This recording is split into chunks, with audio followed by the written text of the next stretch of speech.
Everything that grows dies. Every single tree on this planet that is there now will die. Every plant will die. Every flower will die. Every animal living now will die. Every insect will die. Every bird will die. Every reptile will die. Every mammal will die. Every human on this planet right now will die. We know that. It's true. Dharma is about the truth. Sometimes we need to be shaken to accept the truth. Sometimes Dharma shakes us.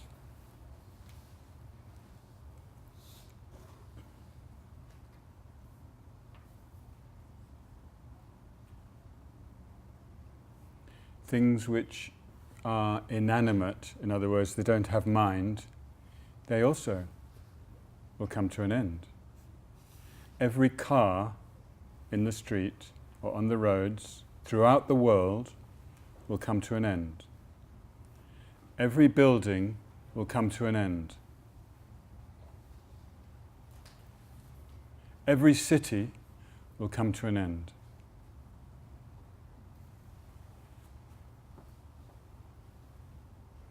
This planet will come to an end. Every star will come to an end. It will burn up and become some, I don't know what it is exactly, but anyway, there's a name for it. Supernova. Supernova, thank you. Every galaxy will come to an end. At the center of the galaxy there is a super black hole that is drawing a lot, and it just kind of goes in there, and I'm not saying it disappears, but it loses its identity. It comes to an end. Maybe something else will come. We'll talk about that in a moment. The whole universe will come to an end. We don't know exactly how, because it seems that it's all expanding outwards. And so is it all just going to disappear, or is it going to come back in and go into a black hole? We don't know exactly how it will end.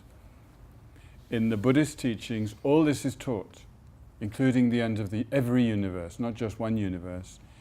In the Buddhist teachings it says the universe will end in fire. It's called the fire at the end of time. But it doesn't literally mean the end of time, because according to Buddhism there will be another universe. If the causes and conditions are there, everything, as much as things die, there is also birth. There are new trees, there are new plants, there are new flowers, there are new insects, birds, reptiles, mammals, humans, as long as the causes and conditions are there. New ones will come. In the inanimate world, maybe there won't be more cars forever, hopefully not, but there will be some form of transport, I'm sure. And I hope that we will have buildings to live in, maybe different from these, and so forth. There are new planets, there are new solar systems, there are new galaxies. When there's a Big Bang, beginning of a universe, everything begins and proliferates. And then, at the end, it finishes.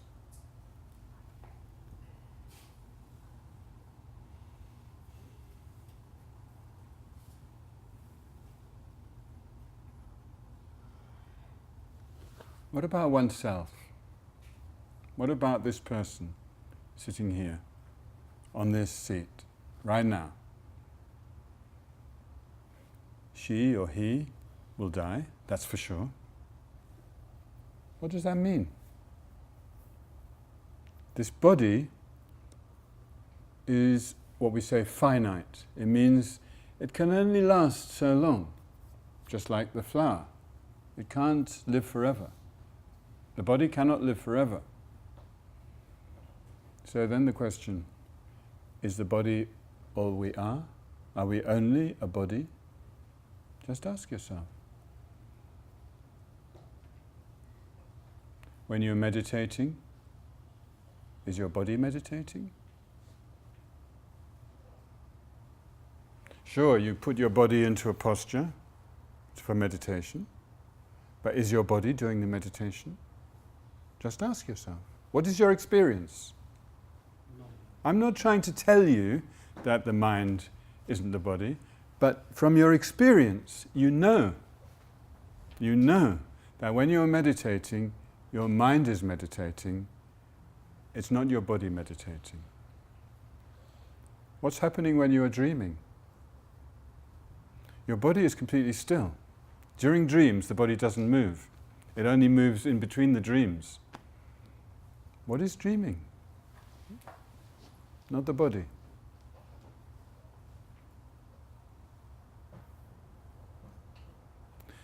This doesn't mean that the body and the mind have nothing to do with each other. They are definitely connected. The mind depends on the body, and the body depends on the mind. Definitely. We could say the body is affected by the mind, and the mind is affected by the body. Definitely. We know that from our experience. When our body is sick, our mind feels sort of low, not very clear. When our body is healthy and bright and we had enough sleep, our mind is much better.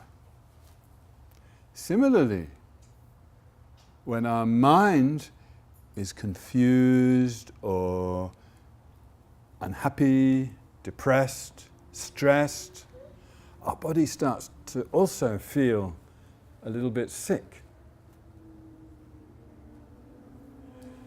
But when our mind is feeling sharp, clear, happy, positive, especially positive, somehow our body becomes more healthy. Even our immune system can be improved by having a positive mind.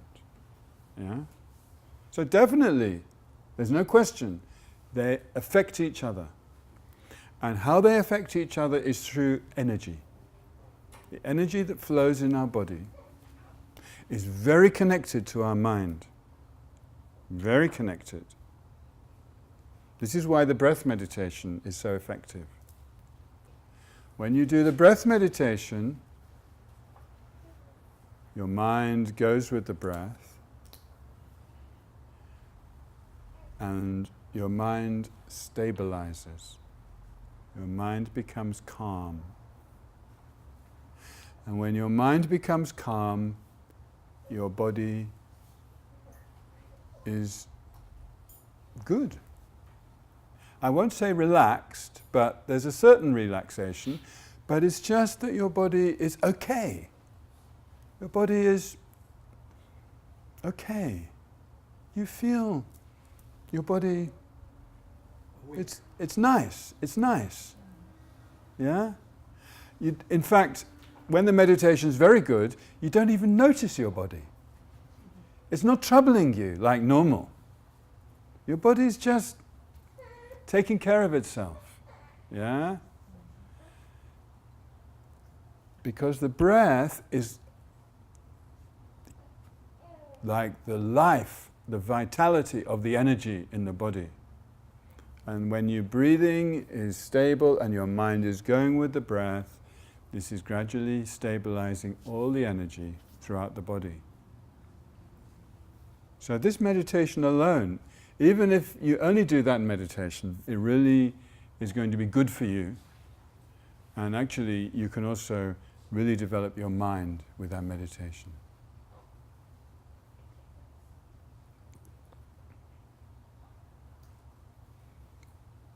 But this person is going to die. It's not we say the body's going to die, but there's a lot else that goes with it.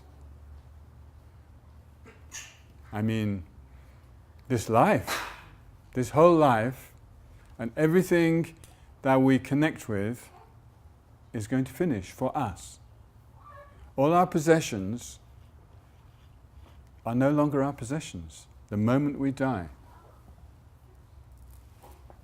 We have to leave them. Even some of you agree that the mind continues, some of you not sure, some of you may even definitely disagree. But all of us have to leave our possessions when we die. So our relationship to our possessions is temporary.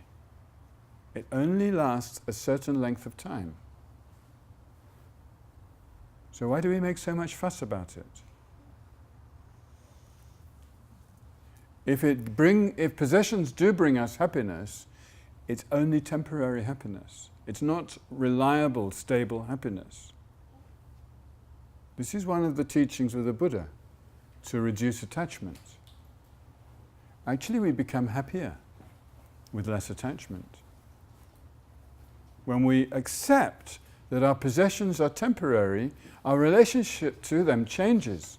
We can still enjoy them. We can still enjoy them, but just for now. Just for now. It's a better relationship. It's more wholesome. It's more healthy. And it's more realistic. This is the point about Dharma and truth. It's more realistic to live knowing that these things are temporary. When I say possessions, of course, I mean all the money in the bank also. How many of us feel that's our security in life? Our security in life is this number on our bank account.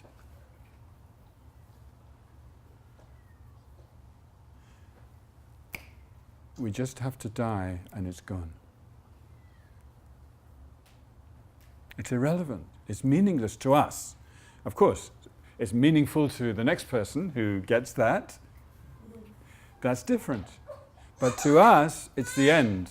It's the end. So we should change our relationship to that number. It doesn't mean we shouldn't have money in the bank. It doesn't mean we should just be completely careless. But recognize it, what it is. It's something temporary for us. Of course, we feel, oh, I want my kids to have this or this or this. Okay, we'll talk about that in a moment. Our relationship with others. It's very important also.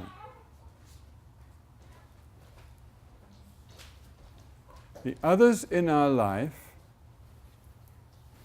to whom we are attached, and children is actually, for many of us, it's the main one, but also it could be our partner or other family members who are very dear to us, like our parents, whoever.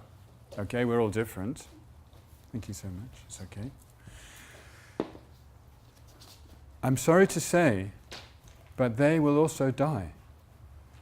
It's true. It's not like, I'm not saying this to scare you, I'm just saying it to remind you.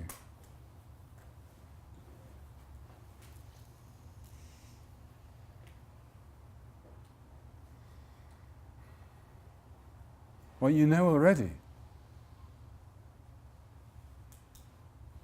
Why are you so scared of that? What does it mean that is so frightening? Is it your loss? My possession, I'm going to lose my possession. Or is it for them? They are going to lose the pleasures of this life, which, sure, when they die, they will lose it. There's many nice things they have in this life. I remember when my grandmother died, that afternoon I was crying. Why was I crying? I was remembering how much she would enjoy a cup of tea. And I was thinking, oh, she won't be able to enjoy a cup of tea anymore. I mean, it sounds silly, doesn't it? It's kind of funny. But I was thinking that, and it was making me cry.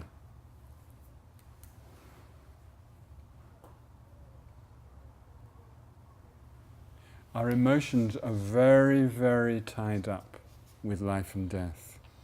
Very, very entangled with clinging to life for oneself and for those we love. Very, very... We're so afraid. Either that I will die, or that my kids will die, or my mum and dad will die, whoever. We're so afraid. And that fear grips us sometimes. It makes us almost crazy. And if they do die, we explode. It's happened.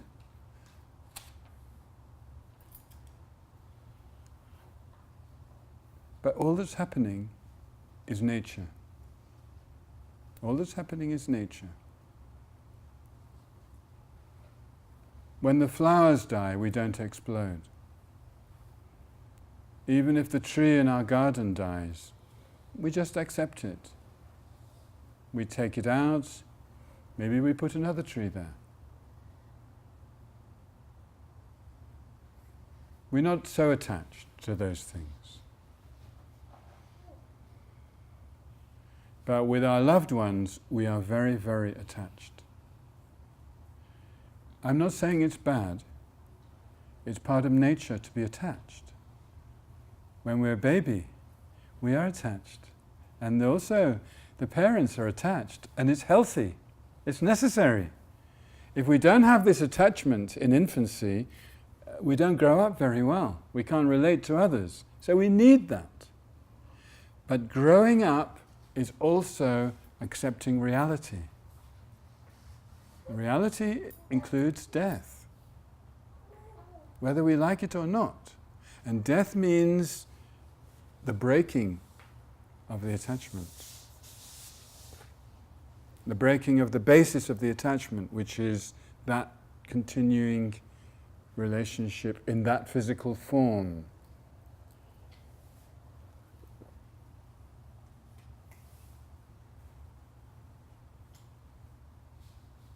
Our own body.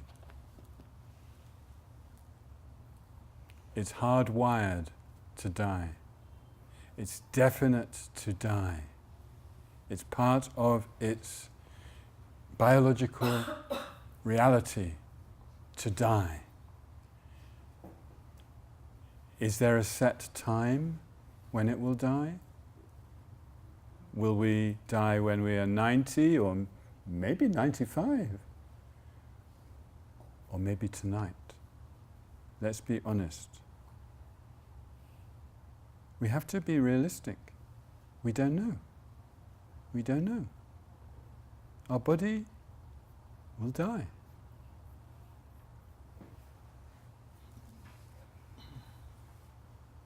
Will our mind die? It's a difficult question. It's not an easy question to answer. Our mind is so attached to the things of this life, and when we die, definitely we will lose that. If there's something that continues, it's not that. It's not that. We will forget that. We will forget almost everything.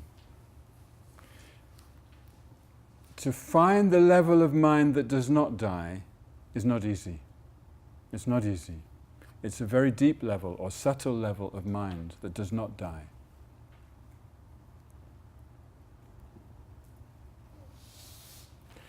To understand it, we have to think about the continuum of being. Continuum of being. Continuum means something goes on and on and on, like a river. A river is a continuum. And the continuum of being is something we can check up.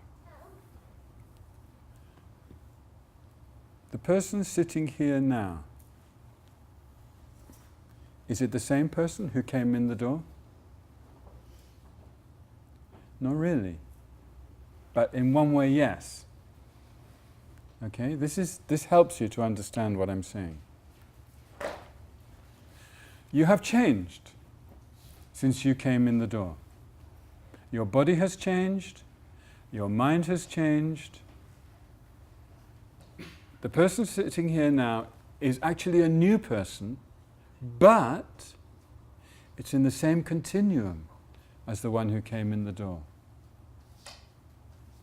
For example, you have the same name now as when you had when you came in the door. And also other people would recognize you. If they called you by your name now, they would say the same name as they would have said when you came in the door. Because they know the continuum. There is a similarity. There's a connection. But definitely it's new every moment. Okay.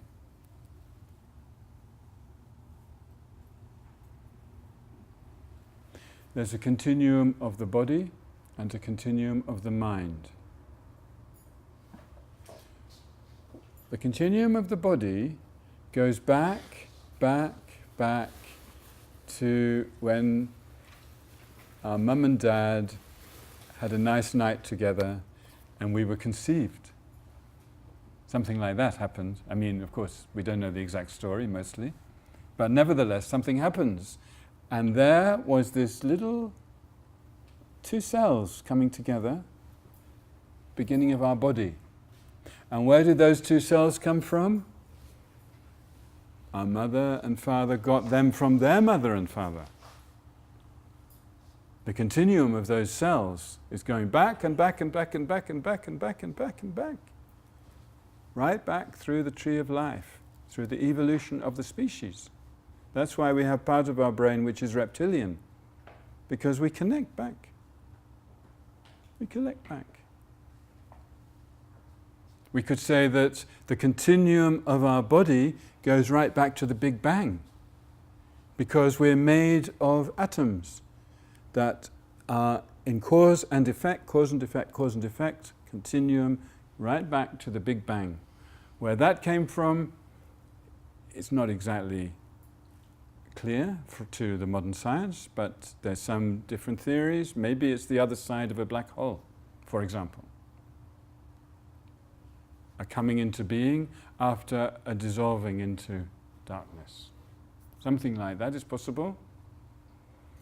There's also discussion of that in Buddhism, in the Dharma. For example, Shuki mentioned the Kala Chakra earlier. They have a very clear explanation about the beginning of the universe, the end of the previous universe, what happens, how the Big Bang happens, and so forth. It's all explained scientifically there. Very interesting. And it doesn't conflict with the modern science. What about the mind? The continuum of the mind. All of you seem to be understanding my English, to a reasonable extent. How do you do that? You learnt English. So your mind depended on learning English. Equally, I'm sure you all speak Hebrew. So your mind learned Hebrew, starting probably with your mother or father or whoever.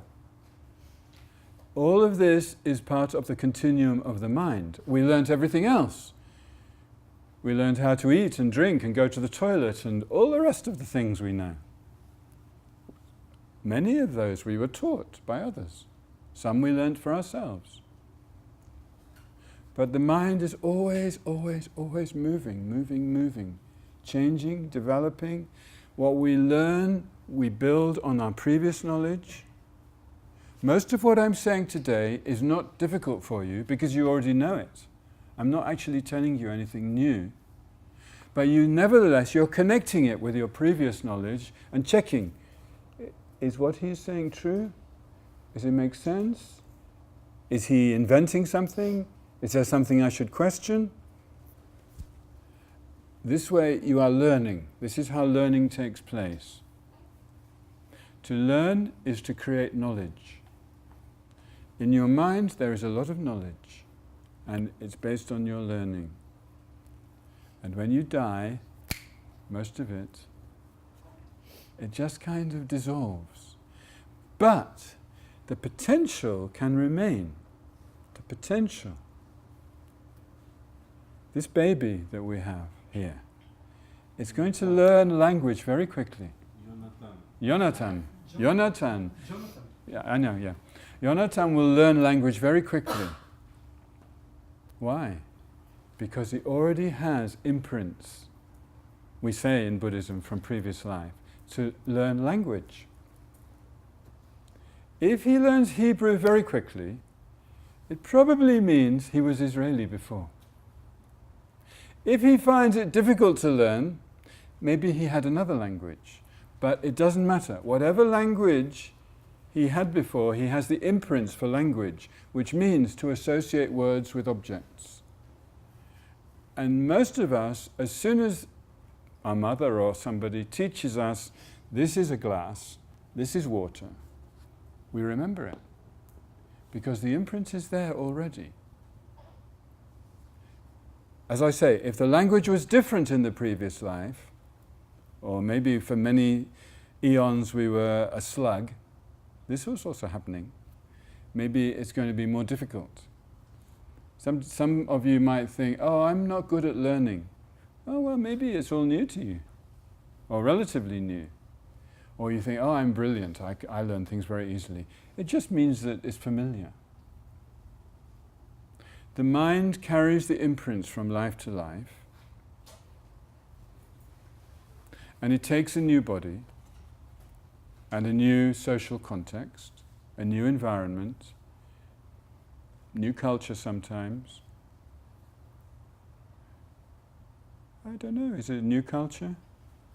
When you enjoy the food that you enjoy? Is it something familiar to you, maybe? These things are really interesting. Because probably many of the humans on this planet are being reborn into a same culture or another culture. It depends partly on attachment. We say Karmic Connection, where you were born, what kind of family. This depends on your actions and your karma and your predispositions. There is no logic or evidence that the mind dies at the time of death and begins at conception. Because the mind is caused by mind, and physical things are caused by physical things, as the main cause. Then the conditions which help them can be from the other side. So as I said, the mind is influenced by the body, so the main cause of mind is a previous moment of mind, but the physical things can be the conditions that have an effect on it. Likewise, the main cause of physical thing, like the body, is a previous physical thing, and the mind can have an effect on it. That's how it works. Mind and matter are influencing each other. But the main cause of each has to be of a similar nature. Why? Because body is made of atoms, it's physical, it's material. The mind is not material. The mind is awareness. It's what experiences. It's subjective. It's cognizing. It means it knows things. Matter cannot know things. This cushion cannot know anything. I'm going to say something controversial. Even your computer cannot know anything. It's the one who uses the computer that knows. Okay? So material things cannot know. All that can know is mind. So mind is different from material things, even though they're interconnected.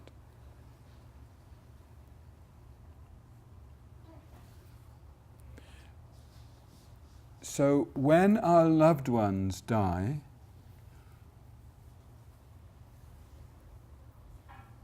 when we die, it doesn't mean goodbye forever. We are all interconnected. And where we have a karmic connection, we meet again and again and again. And we don't recognize each other because we don't know the person by their mind. And the body is new. But sometimes we recognize in the heart, don't we? We feel, oh, I know you already. We met before. Yeah? It's just an experience. This is called karmic connection. It means we had probably a strong relationship of some kind in the past. Might not have been the same. It might have been a difficult one. But whatever, it's something strong connecting us. So this can be helpful when it comes to living with impermanence. Not to feel such a total tragedy. To accept the loss. To know that the loss is part of nature, is part of reality, but not to feel it's forever disconnected. Not necessarily. No, we're always connected. Are you trying to comfort us? No, I'm just trying to tell you the reality. This is true. This is true. I'm saying it's true. You don't believe it's true. That's fine. It's up to you what you believe. If you want to believe that death is final, the mind dies at death because the brain dies, and the mind and the brain are totally depend on each other, that's fine. That is a very bleak universe, but also it doesn't make sense. It doesn't make sense. Why am I here? Why am I not in Syria, for example? Why? The answer, according to the Buddhism, is karma. I have the karma to be here.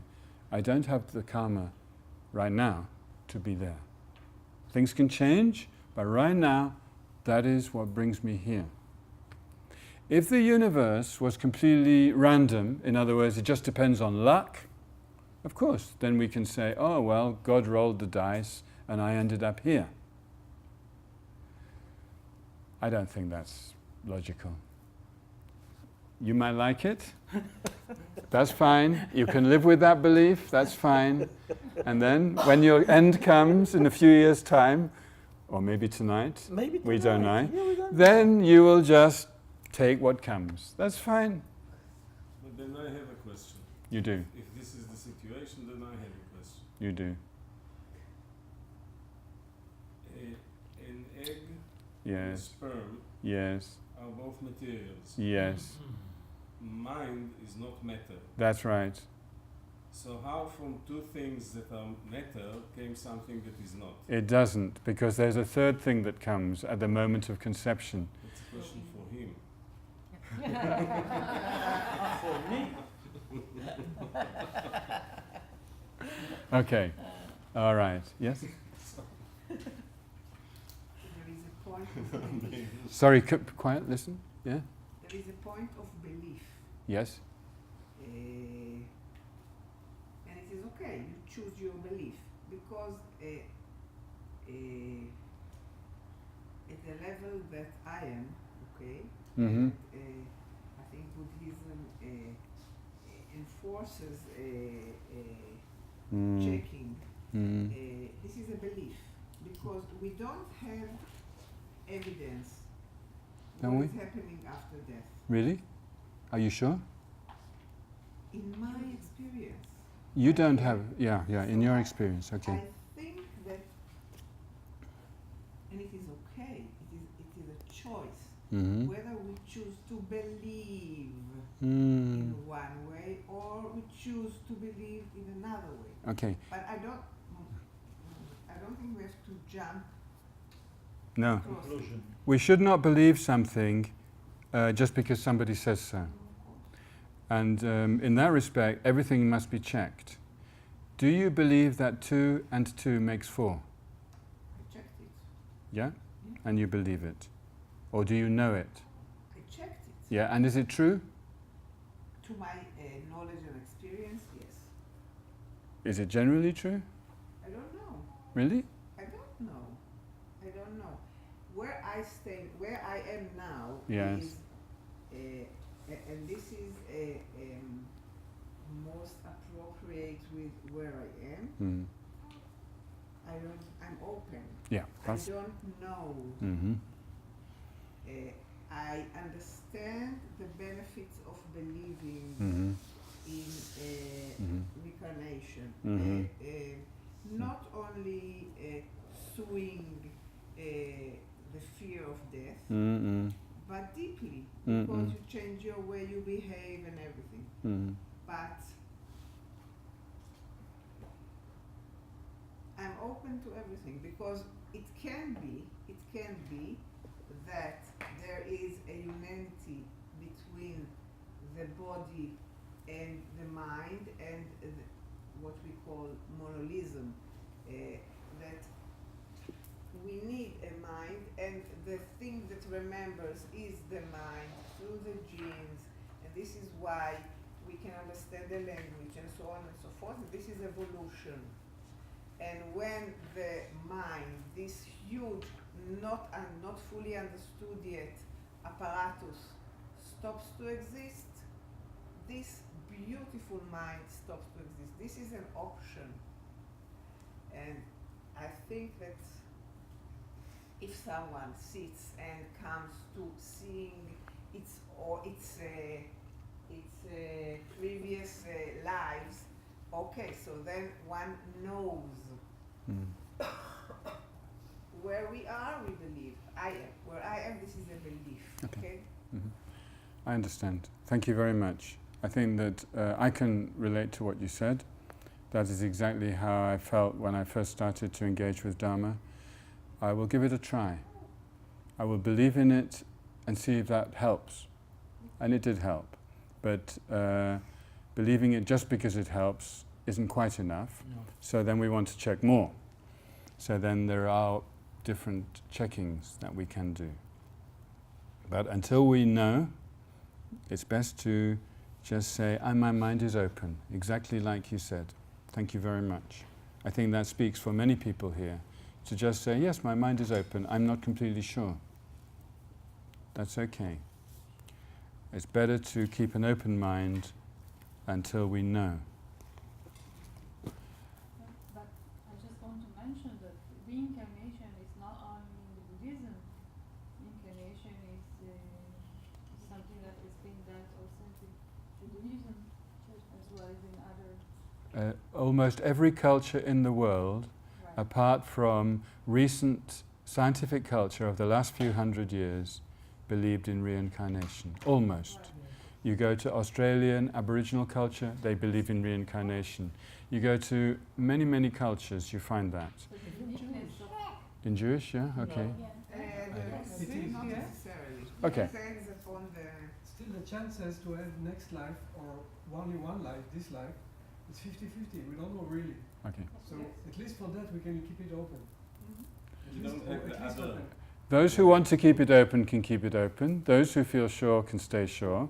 Those who have evidence can sometimes share their evidence, because some people do. And those who think it's completely rubbish because everything's just matter, which is what my father believed, incidentally, they can stay with that one. It's up to you. Yeah. But when you said that you have checkings, when Yeah. you meant, what did you mean by that? Well, for a start, there are certain experiences that have been documented and researched very clearly, where certain children were able to take the researchers back to the previous home and blah, blah, blah, and they discover, yes, it's true, this person did die, and they remember the names of the parents and everything. There's certain things like that. And I've seen some documentaries about that, and that one thing that helped to convince me. Just one small story. this Dalai Lama, the 14th Dalai Lama, when he was a small boy, he was taken and sat on the throne where his predecessor sat, and he opened the drawer and said, "These were my teeth." No, it was The not false in his teeth. throne, it's one of the boxes. The box, but part of it was in the side of the throne or something. Anyway, so these kind of stories also, for me, they help. But I think there's also some experiences through meditation where we can become clear that the mind is separable from the body. And also some people have experiences called near-death experiences, where the mind becomes separated from the body. For example, somebody I knew, she was having an operation and it was so painful, her mind left her body and she was up on the ceiling of the hospital room looking down and she could see what was happening. And at a certain point she kind of felt, I have to go back in. But during the time when she was out, she felt very, very positive, and in a way she didn't want to go. And many, many people have had that experience. So this is not completely rare. This shows that the mind can separate from the body. Once you accept that, then reincarnation doesn't seem so difficult. So these are the kind of evidences that I'm referring to. But what you said is completely true. It's really our own, I don't know about belief, but it's up to us to just check. Yeah, check. Thank you. Okay, I think I played around with the time of the session, but how are we doing? Yeah. Okay, should we continue the discussion for another 5 minutes? It's quite good, yeah? Okay. You want to say something, Ma?